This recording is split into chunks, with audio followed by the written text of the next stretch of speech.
मन को विचार के द्वारा दोष पैदा करके या इधर राग पैदा करके प्रभु की तरफ हटाओ। दूसरी बात ये, नियम की बड़ी मार मन पे पड़ती है। मन को मारने के लिए नियम का बहुत पालन करना जरूरी है। आप अपनी दिनचर्या ऐसी बनाएं, या गुरुजनों से जो पास हुई दिनचर्या, आपके पास प्रातः काल से शयन काल तक 1 मिनट भी खाली नहीं होना चाहिए। ये आप देख लो, जो अभी तक चर्चा हुई वो पूरे संसार में दोष दृष्टि करके भोगों के प्रति या प्रभु पे महत्व बुद्धि करके छोड़ दो, राग छोड़ो। वास्तविक कहीं सुख नहीं। आप लोग देख लीजिए, विवेक से देख लीजिए, अभी तक सब वही करते रहे जन्म जन्मांतर।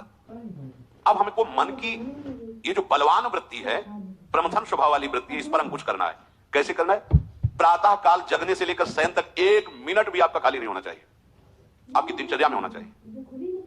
नियमित दिनचर्या बनवा लीजिए या बना लीजिए अपने बड़ों से, अपने पूज्य जनों से, पास हमारी ये दिनचर्या। जीवन में उसका उल्लंघन नहीं होना चाहिए। ऐसी दिनचर्या नहीं, कागज वाली दिनचर्या नहीं, आपकी वास्तविक दिनचर्या जो है वही होनी चाहिए। जिस समय जो आदेश हुआ है कार्य का, आपको उसी समय वही कार्य करना है। इससे मन तुम्हारा मरेगा मन के अनुसार। यहां क्या कि रोज सुनते, आज नहीं सुनेंगे सत्संग, क्या है सुबह तक रोज वाणी पाठ में जाते नहीं जाए, 6 बजे तक सो रहे हैं, शाम की रात्रि तक, या ये ठीक नहीं। चलो आज ऐसा कर लेते, नहीं ठीक नहीं, जो नियम दिया गया वैसे ही चलो। अगर नियम से चलोगे तो उससे लाभ क्या मिलेगा? एक तो परमानंद की तरफ बढ़ रहे हो, दूसरी बात आपका मन मरेगा। मन नियम से मरता है। इस मन का स्वभाव बदल जाएगा यदि आप नियमवर्ती बनोगे। नियमानुवर्तिता से मन आपके अधीन होगा। नियम बनाओ आप।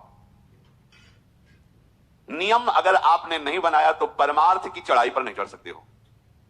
परमार्थ में आज तक उसी को लाभ मिला है जो नियम से चला है। किसी ने पूछा किसी से कि क्या नियम है आपके, तो उनका हमारे संप्रदाय में तो नियम है ही नहीं। गजब की बात कह दी। यहां का जो नियम है वो प्रेम से शासित है। प्राण चले जाए पर वो नियम छोड़ सकते हैं?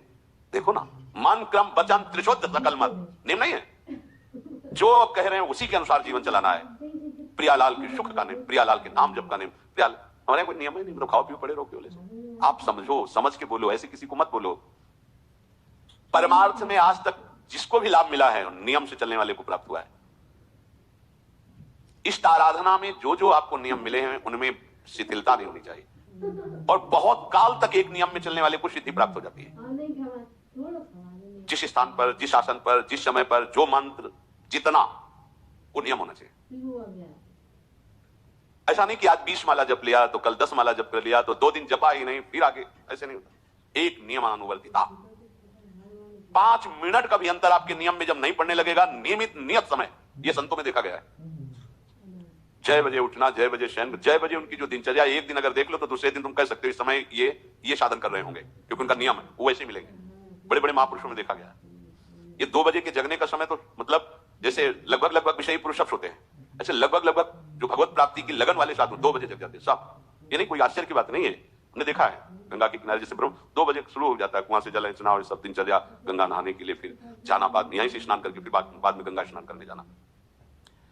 जो अनियमित साधन करता है, यद्यपि साधन अविनाशी, पर मन मरेगा नहीं, मन अधीन नहीं होगा, ध्यान रखना। अनियमित, नियमित, आज 1 घंटे बैठे, कल 30 मिनट बैठे, परसों 10 मिनट और फिर आगे बैठे नहीं तो 4 दिन, बिल्कुल नहीं, ऐसा नहीं। चाहे 10 मिनट से शुरुआत करो तो 11 होना चाहिए, कभी 9 नहीं होना चाहिए। और बार बार दिनचर्या का परिवर्तन नहीं होना चाहिए, मंत्र का परिवर्तन नहीं होना चाहिए, नाम का परिवर्तन नहीं होना चाहिए। खाने पीने का, शयन का, जगने का बिल्कुल नियत समय होना चाहिए मन को वश में करने के लिए। ये जो लोग हैं कि जब जहां जैसे आया चिड़िया की तरह चुनते रहते हैं, कुछ लोगों को तो देखा है, यहाँ तो शासन है। सत्संग में भी बोतल खोली, एक घूंट ऐसे थोड़ी देर बाद, अरे मर थोड़ी जाओगे, अमृत बरस रहा, भगवत चर्चा, उसका पान करो। चिड़िया की तरह कभी ऐसे जेब में डाले, वो रंगीन पुड़ियों नहीं होती, ऐसे थैली निकाला, भुजिया चवा 2 पानी, ऐसे मर थोड़ी जाओगे। एक बार भोजन डाल दो, प्राण पोषण होता रहेगा। एक बार नहीं, 2 बार नहीं। इसके बाद ज्यादा ये नहीं होना चाहिए, थोड़ा ये पाया, थोड़ा वो पाया, थोड़ा प्रसाद में मिले प्रणाम कर लिया, जरा से चख लिया, रख लिया, और जब प्रसाद पाएंगे तब खा लिया। बार बार खान पान से भजन में विक्षेप पहुंचता है। अगर मन को मारना है, भगवत प्राप्ति करना है, तो खान पान का समय, शयन का समय मानो आप 9 बजे से 2 बजे तक, 9 बजे आप सैया पर होना चाहिए। 2 बजे आप सैया छोड़ ही दो, नींद आई हो या ना आई हो, इससे कोई मतलब नहीं। नियम सो नियम, यानी आज रात में नींद नहीं आई तो आज सो लेते नहीं, उठो तुरंत। आपकी दिनचर्या, अपने लोगों ने अभ्यास जब किया ना, तो उसमें यह नहीं कि जग के विचार करना है कि उठना है। जेव ही घड़ी पर दृष्टि गई, आज तक भगवत कृपा से कभी अलार्म नहीं लगाया, बचपन से लेके अभी तक। मिलेगी घड़ी तो अलार्म क्या लगाए, गंगा घड़ी लेके कौन घड़ी देगा, गरीब किसानों के। एक समय निश्चित 5-10 मिनट के अंदर की बात नहीं कहते, तुरंत वस्त्र हटाओ, तुरंत। ये नहीं कि ओढ़ के ध्यान करेंगे, वो ध्यान नहीं होगा, सो जाओगे। वो पहले अगर सर्दी के समय हटा दिया, ऐसे खुले बैठो, ठंडी लगेगी। अब नाम जप करो जितनी देर तुम्हारा नियम हो, नहीं तो चलो अपना शौच स्नान पवित्रता। फिर उस शयन वाले आसन पे न बैठे। अगर फिर नहा धो करके बैठ जाओगे तो एक नींद पूरी और हो जाएगी उसमें। और प्राय लोग यही करते ना कि पहले तो बोले नहाने धोने की जरूरत नहीं, नाम जप कर लेंगे, उसी में बैठे। ओढ़ के अगर बैठ गए तो सूर्य उदय हो गए, कितने नाम जपा उनको कुछ पता नहीं, क्योंकि वो कम्बल की उसमें, या नहा के जल्दी से उड़ के बैठ गए फिर सो गए। ऐसे साधना नहीं होती। स्नान करने के बाद फिर आसन में बैठ के बहुत साधारण अवस्था, ऐसा नहीं कि गरम गरम कम्बल ऐसे ओढ़, नहीं, ठंडी लगनी चाहिए, शांत बैठ, आंख खुली, ध्यान नहीं करना चाहिए, आंतरिक ध्यान करो। आंख मूंद ली ना तो सुषुप्ति में पहुंच जाओगे। ध्यान पूर्वक ऐसे, जैसे चातक स्वाति की बूंद को निहारता है। भागवत में आया कि कैसे श्रोता होना चाहिए, वक्ता के प्रति चातक दृष्टि से देखते, एक एक शब्द श्रवण इंद्रिय से वो पान कर रहा है, ऐसे शांत हो एकदम, देखते हुए ऐसे पान। श्रोता सोई परम सुजान, सुनत चित्त रति करे। आपके वस्त्र पहनने का ढंग, चलने का ढंग, बोलने का ढंग सात्विक होना चाहिए। सोमवार को अमुक रंग का, मंगल को अमुक रंग का, बृहस्पति को अमुक रंग का, ऐसे। चलने की भी अलग अलग स्टाइल, अलग अलग से डालना। कब अगर भगवत प्राप्ति करनी है तो सात्विक चाल हो, सात्विक भाषा हो, सात्विक वस्त्र हो। इनका भी बहुत प्रभाव पड़ता है, वस्त्रों का भी प्रभाव पड़ता है, चाल का भी प्रभाव होता है। अभिमान की चाल देखना, छाती में हड्डी हड्डी पर फैला के चल रहे मानो सूरवीर है। हाँ, जांग में मांस नहीं है, केवल पैंटे पैंटे दिखाई दे रहा है, बात ऐसा अभिमान ऐसे टांग चला मानो। ये सब नहीं, सात्विक वृत्ति से चलो, सात्विक कपड़े पहनो। ऐसा नहीं कि अब लाल ही पहनना है तो अमुक कंपनी का आना चाहिए, लाल रंग का या पीले रंग का। कितने का स्वेटर बोले 1,70,000 का है। अपना जीवन सात्विक हो, सात्विक वस्त्र भी वस्त्र, और हमारा चलना भी सात्विक हो, हमारा बोलना भी सात्विक होना चाहिए। अब इसके बाद उपासक को देखो, ये तो नियमावर्तिता हुई, अपने मन के ऊपर हर समय दृष्टि रखनी। उपासक शब्द इसीलिए है, विषयी पुरुष नहीं रख सकता। उपासक को हर समय मन पर दृष्टि रखना है, क्या सोच रहा है, ऐसा क्यों सोच लिया इसने, ऐसा क्यों प्रेरणा आई, क्या हमारा भोजन गलत हुआ, क्या संग गलत हुआ, क्या हुआ, पूरी जांच हो रही। आप सच्ची मानना, प्रारंभिक बात तो अलग है कि मन पूर्वश, नहीं तो ऐसा नहीं है कि काम के विषय में सोचने लगे, ये लोभ के विषय, ऐसा नहीं है। आपका संग गलत हुआ, आपका दर्शन गलत हुआ, आपका गलत श्रवण हुआ, भोजन गलत हुआ, तो ही हो सकता है। नहीं, ऐसे नहीं कि भगवत चिंतन की धारा में बीच में काम आ जाए, बीच में क्रोध आ जाए। प्रारंभ में तो ऐसा होता है, लेकिन आगे बढ़े हुए उपासकों को फिर दिनचर्या में अपनी जांच करनी, क्या गलत हो गया, आज क्या खाया जो हमारे मन में ऐसे विचार आ रहे हैं, आज किसका संग किया जो हमारे मन में ऐसे विचार आ रहे हैं।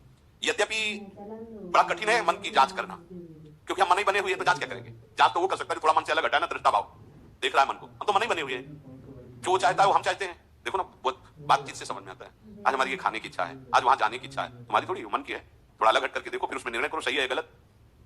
जो जो विचारों में आप सपोर्ट दे देंगे वो मन के संस्कार बन जाएंगे, आप सपोर्ट नहीं देंगे तो संस्कार नहीं बनेगा। ये बहुत खास बात है। जब आप भजन में बैठे हो, साधन में, या चलते फिरते उठते बैठते, ये जो शास्त्र विरुद्ध गंदी स्फुरणा दे, आप बिल्कुल इसको सपोर्ट मत करना, नहीं संस्कार बना देगा, फिर वो आपके न चाहने पर भी आपको परेशान करेगा। और यदि आप बिल्कुल उदासीन रहे, जैसे पागल आदमी पीछे बोलता चला जाए, कुछ मत बोलो, वो दूसरी दिशा में चला जाएगा, ऐसे मन शांत हो जाएगा आपका। ये आपको फेंकता, आप परेशान मत होना, ये फेंकता रहेगा, जो उसने जमा किया है फिर शांत हो जाएगा, फिर नष्ट हो जाएगा, उसका विषय स्फुरण नष्ट हो जाएगा। अगर कहीं मन भगवत संबंधी सलाह दे तो उसको दुलार करना चाहिए, सराहना कर, वाह आज आपने बहुत सुंदर बात। मन आपको कभी कभी अच्छी सलाह दे, और जहां आपको बुरी सलाह देने लगे तो फिर उसको धिक्कार दो कि प्रभु से बढ़कर तुमको ये लगा, प्रभु के नाम रूप से बढ़कर लगा। अंदर होना चाहिए, बाहर भले मत। ऐसे हो गए ना, वो सुधरने लगेगा। बस ये अच्छे से ध्यान रखो, जब ये गलत प्रेरणा करे तो या तो एकदम उदासीन, और या फिर